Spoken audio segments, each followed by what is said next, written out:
এতদিন Awami League clockwise corruption করেছে, clockwise চাঁদাবাজি করেছে, ক্লকওয়াইজ টেন্ডারবাজি করেছে।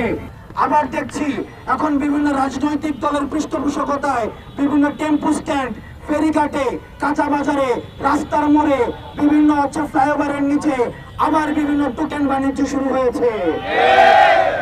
এবং চামিলি এবং বিএনপির যে স্বপন, তাদেরকে দ্রুততম সময়ের মধ্যে আইনের আওতায় নিয়ে আসতে হবে। এতদিন আওয়ামী লীগ ক্লকওয়াইজ কারাপশন করেছে, ক্লকওয়াইজ চাঁদাবাজি করেছে, ক্লকওয়াইজ টেন্ডারবাজি করেছে, ক্লকওয়াইজ সিন্ডিকেট করেছে।